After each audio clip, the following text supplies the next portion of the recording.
साथीहरू नमस्कार। आज बालेन्द्र शाह यानि कि बालेन जसलाई राष्ट्रिय स्वतन्त्र पार्टीले भावी प्रधानमन्त्रीको रूपमा अगाडि सारेको छ, उनी काठमाडौँ महानगरपालिकाका भूतपूर्व मेयर बालेन शाहले जनकपुरमा लाखौँको भिडको अगाडि पहिलोपल्ट सम्बोधन गरेका छन्। बालेनको सम्पूर्ण भाषण मैथिली भाषामा भएको कारणले हामी नेपाली भाषीले सम्पूर्ण रूपमा बुझ्न सकेका छैनौँ। यो एउटा समस्या भइरहेको छ।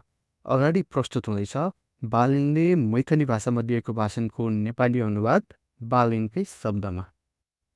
तपाईहरू आज भाषण सुन्ने मुडमा हुनुहुन्न। दिउँ कि नदिउँ, म काम गर्ने मान्छे हो, म काम गरेर देखाउँछु। मलाई काम गर्न अवसर दिनुहुन्छ? काठमाडौँ महानगरवासीले मेयरको रूपमा काम गर्ने अवसर दिए र मैले देखाएँ पनि। तपाईहरू दिनुहुन्छ? 1.5 महिना अघि हामी रामजानकी विवाह महोत्सवमा आउँदा एउटा कुरा खड्कियो। विश्वको सबैभन्दा प्रसिद्ध रामजानकी विवाह यहाँ भयो। तर मधेसी नेपाली सबै डेस्टिनेसन वेडिङ गर्न जनकपुर नभएर जयपुर जान्छौँ। तर मिथिलामा किन आउँदैनौँ? रामजानकीको प्रसिद्ध विवाह जनकपुरमा हुन सक्छ भने डेस्टिनेसन वेडिङको लागि हामी बालीमा किन जाने? मिथिलाको सरसफाई, सुन्दरता र आकर्षण बढाउन सरकारको नीति नियम खोइ? दुईवटा कुरा प्रष्ट भएको छ। पहिलो, मधेसमा पहिलो पटक सबै पार्टीका मान्छे आजै यहाँ छन्। यहाँ एउटा पार्टीको मान्छे उपस्थित छैन। दोस्रो, जनकपुर एउटा जितको लागि 1 वर्ष अघि निकै खुसी भएको थियो। एनपिएलको उपाधि जित्दा मधेसमा एउटा पार्टी होइन, सिङ्गो मधेसले खुसी मनायो। त्यसै गरी सबै मानिसहरू खुसी हुनुपर्छ। देशको विकास पनि जनकपुरसम्म फैलिनुपर्छ। मलाई काठमाडौँ र मधेसमा धेरैले सोधिरहेका छन्, प्रदेशको विषयमा राष्ट्रिय स्वतन्त्र पार्टीको धारणा के हो? म जवाफ दिन्छु, राष्ट्रिय स्वतन्त्र पार्टी प्रदेशलाई अझै बलियो बनाउने प्रयासमा छ। प्रदेश सरकारको काम एउटा ओडामा 50,000 धारा जोड्ने होइन, 3-4 पालिका जोड्ने हो। जनकपुरमा प्रशासकीय अधिकृत फेर्न काठमाडौँमा किन जानुपर्ने? हो कि होइन? जनकपुर प्रदेशको राजधानी होइन र? होइन भने काठमाडौँ किन जानु पर्यो? यही बाटो किन हुँदैन? पहिलो प्रदेशलाई बलियो बनाउनु पर्छ। काठमाडौँ जाने व्यवस्था बदल्नुपर्छ। अधिकार माग्न होइन, पशुपति घुम्न जाने हो काठमाडौँ।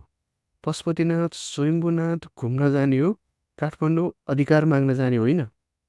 करिब 4 वर्ष मैले काठमाडौँको मेयरको रूपमा काम गर्दा दैनिक माइतीघर मण्डलामा उखु किसान मिटर ब्याज पीडितहरू धर्नामा बस्नुहुन्थ्यो। म मुखदर्शक भएर हेर्नु पर्थ्यो। मेयरका रूपमा केही गर्न सकिनँ।